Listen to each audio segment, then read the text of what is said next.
मंदिर से मिलने वाला प्रसाद, चुनरी, फूल माला और तुलसी पत्र जैसी वस्तुएं मात्र एक सामान्य चीज नहीं होती, बल्कि इनमें भगवान की ऊर्जा और आशीर्वाद समाहित होता है।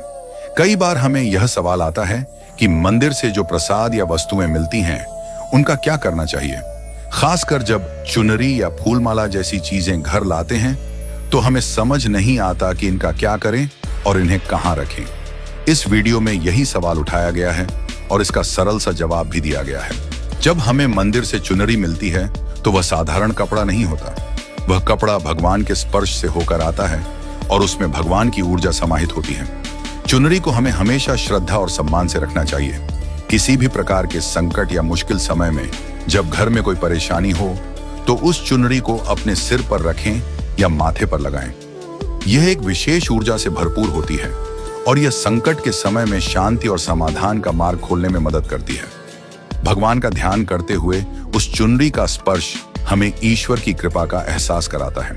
मंदिर से मिलने वाला प्रसाद भी साधारण नहीं होता। यह भगवान को भोग के रूप में अर्पित किया जाता है और इस प्रसाद में भी भगवान की ऊर्जा समाहित होती है।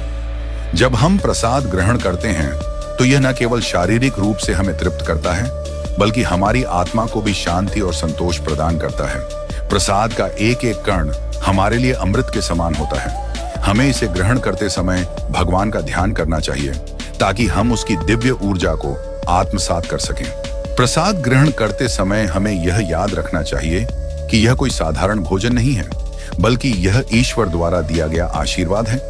इसीलिए जब हम प्रसाद खाते हैं तो उसकी पूरी श्रद्धा और आस्था के साथ प्राप्ति करें और भगवान का धन्यवाद करें।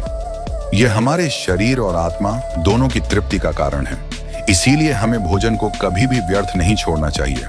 कभी कभी हमें मंदिर से प्रसाद की अधिक मात्रा मिल जाती है और हम उसे घर लाकर जमा कर लेते हैं, लेकिन यह ध्यान रखना जरूरी है कि प्रसाद को समय रहते ग्रहण करना चाहिए ताकि वह खराब न हो जाए। अगर हम प्रसाद को समय पर नहीं खाते तो वह व्यर्थ हो जाता है और फिर अक्सर हम उसे या तो कूड़े में डाल देते हैं या गाय को दे देते हैं।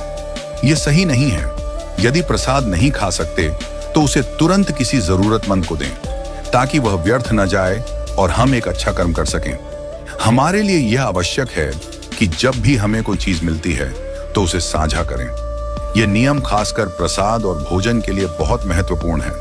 अगर हम प्रसाद का थोड़ा हिस्सा भी दूसरों के साथ साझा करें तो हम भगवान के आशीर्वाद को और भी बढ़ा सकते हैं। मंदिर में कई लोग ऐसे होते हैं जिन्हें प्रसाद नहीं मिल पाता क्योंकि वे मंदिर तक नहीं पहुंच पाते। इसलिए हमें प्रसाद को ऐसे लोगों के बीच वितरित करना चाहिए ताकि वे भी भगवान की कृपा से वंचित न रहें।